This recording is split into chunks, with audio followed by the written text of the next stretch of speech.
a senior portfolio manager at McNichol & Associates Asset Management. Three things today. First, I see that Elon Musk is the new efficiency czar, tasked with looking into every federal department and rooting out inefficiencies and excess costs. Trump said at a rally in Michigan in September, "I don't think I can get him full-time because he's a little busy sending rockets up and all the things he does." Boy, that's true. But he said the waste in this country is crazy. So we're going to get Elon Musk to be our cost cutter. Well, my own question is, given how enormous the task is, when do we suppose that he will have time to manage his business affairs? That bureaucracy has eaten many a poor soul alive. Wow. The second thing is that the two markets, the NASDAQ 100 and the Standard & Poor's 500, are very close to their historic upside maximum as of early this week. And we all can readily recall what happened as recently as earlier this year when the NASDAQ hit its own HB1 price. Hey, that's 9.5 times book, and promptly set back roughly 15%. Indeed, on Monday, the two markets came within 3% of their upside targets. Look for some increasingly bumpy markets. Finally, as I said last week, well, gold and gold shares have been surging until the last 2 or 3 days. We have been expecting these moves, and our clients have done very well. The question is gold likely to move even higher? We would like to share with you why this is happening and what is likely to come next. To that end, we will be holding a free public webinar on the SVA science and mathematics that underlies our precious metals investment approach. We have labeled that math black hole economics, and it explains quite clearly what is happening in the market and the economy, why precious metals are likely to continue to rise, and what we may expect ahead. We will be holding this free live webinar on the first Friday of the new year. And if you would like to attend, we invite you to sign up now, as places will be limited. We will be opening up registration soon, but if you are interested in attending, please comment below, "Good as gold," and we will reserve a place even before the spots open up. Anyway, without further ado, let's take a close look at what did happen this week. As always, before I do like to say thanks to everyone who likes this video and all our subscribers. It really helps to grow our channel, and we appreciate it greatly. Okay, let's start off with Amazon. And Amazon just continues happily above its bubble price. And as the bubble price is growing at a fairly rapid rate, just riding the bubble price is quite nice. However, the company had very nice numbers, and it's beginning to pull away. Maybe we've got a chance at the HB1 markets, hopefully accepting. Alphabet. Well, remember Alphabet had a beautiful bottom right here at its mid-super growth price. Of course, you don't see that anymore, do you? Because you can see that.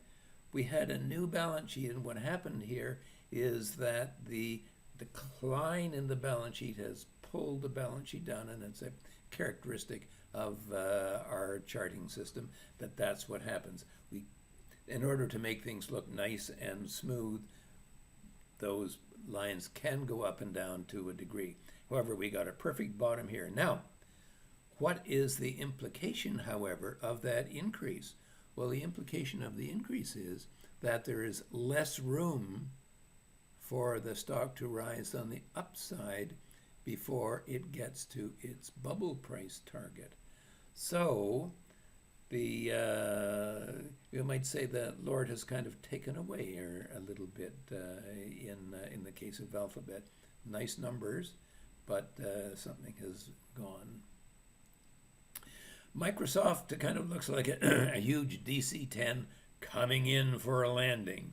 Okay, I have been waiting for it to reach its HB1, that's 9.5 times book, for some time. And well, if you have noticed today, the stock was off $11, 2.5%. It's getting close. I think that if the stock gets there, I would buy it.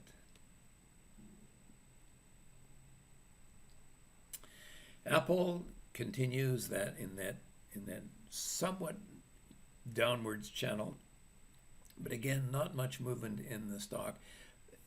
You know what continues to concern and bother me about Apple is the lack of growth in sales and earnings, and the intrinsic value just doesn't move. I keep wondering how long the stock can hold up with a market cap of almost $3.5 trillion when its intrinsic value is worth about half of that.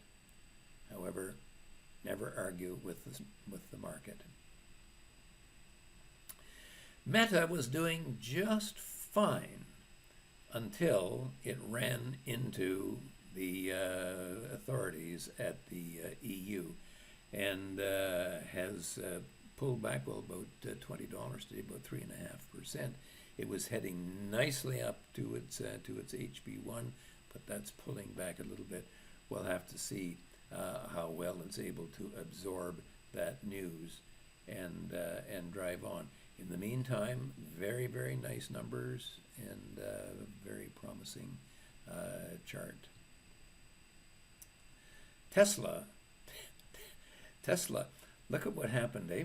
The stock had been bouncing along between its HB1 and its HB2. That's 9.5 and 12 times book, and it got up to the HB and then broke out. And in 4 days, that stock went up 28%, and in the next 3 days has pulled back about half of that distance. Trying to trade a stock that has that kind of volatility is certainly beyond my ability and anybody's ability that I know.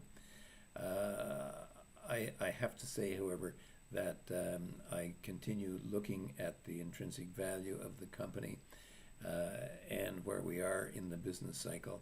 I still do not care for this stock. NVIDIA just keeps riding its HB7 price. That's 33 times book value. Now, we are very, very close to having the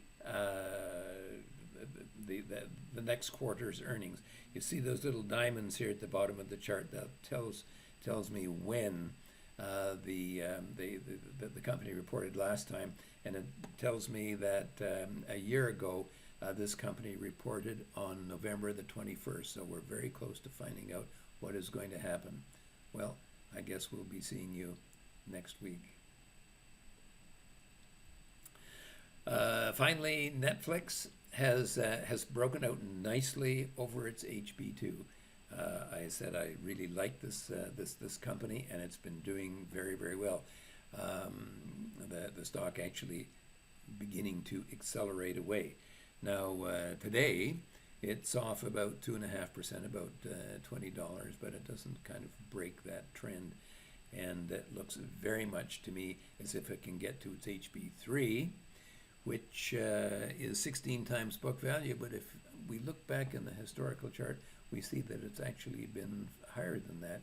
And given the forecast growth rate for the company, if that is realized, it could well get to the HB3 and even beyond.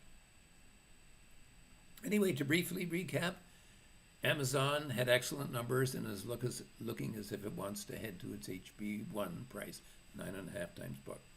A little setback today, but the bubble price shows good signs of holding, and so it should, as it is clear that the balance sheet is growing nicely.